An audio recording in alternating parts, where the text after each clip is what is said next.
Magandang araw po. Narito na po ang magiging lagay ng panahon ngayong araw ng Miyerkules, January 7, 2026.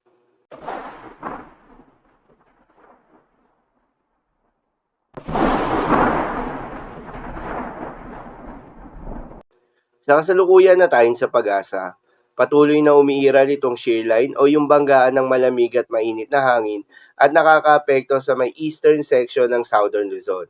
Habang northeast monsoon pa rin o hangin amihan ang patuloy na nakakaapekto sa nalalabing bahagi pa ng Luzon. At sa nalalabing bahagi pa nga ng ating bansa ay asahan naman yung epekto ng easterlies o yung mainit na hangin na nanggagaling sa may silangan. Magandang balita naman dahil ayon sa pag-asa ay wala pa rin tayong binabantayan na low pressure area o bagyo sa loob o malapit sa Philippine Area of Responsibility na maring makaapekto sa ating bansa. Subalit maging handa pa rin tayo dahil base sa Tropical Cyclone Information ng pag-asa para sa unang buwan ng taon, posible hanggang isang bagyo ang pumasok o mabuo sa Philippine Area of Responsibility ngayong buwan ng Enero. At kung sakali magkaroon nga ng bagyo sa unang buwan ng taon, posible itong maglandfall sa Eastern Visayas o Caraga region o posible rin itong lumihis at kumilos papalayo ng ating bansa.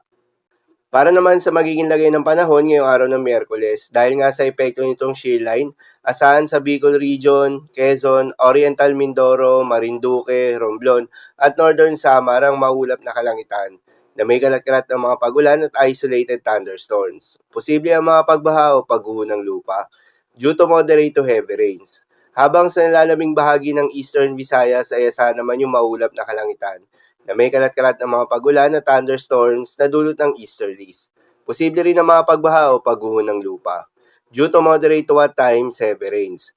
Habang sa Cordillera Administrative Region, Cagayan Valley at Aurora ay asahan naman yung maulap na kalangitan na may kasamang mahihinang mga pag-ulan na dulot ng northeast monsoon. At sa Metro Manila at nalalabing bahagi ng Luzon, ay asahan naman yung bahagyang maulap hanggang sa maulap na kalangitan na may kalat-kalat na mga mahihinang pag-ulan na dulot pa rin ng northeast monsoon. At sa nalalabing bahagi pa nga ng ating bansa ay asahan naman yung bahagyang maulap hanggang sa maulap na kalangitan na may kalat-kalat na mga pag-ulan o thunderstorms na dulot ng easterlies. Posible rin na mga pagbaha o pagguho ng lupa during severe thunderstorms. Madalas, nabobo ang mga thunderstorms na ito tuwing hapon o gabi na nagtatagal ng 1 hanggang 2 oras. Kaya naman ingat sa mga posibleng banta ng pagbaha at pagguho ng lupa, lalong-lalo na sa mga lugar na inuulan na noong mga nakaraang araw pa. Para naman sa magigilagay ng mga dagat baybayin, ayon sa pag-asa ay wala tayong nakataas na gale warning sa anumang seaboards ng ating bansa.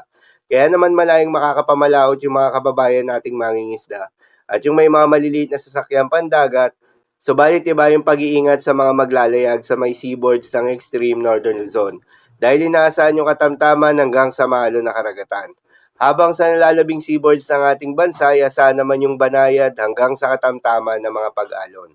So yun lamang po para sa lagay ng panahon yung araw ng Miyerkules. Keep safe everyone.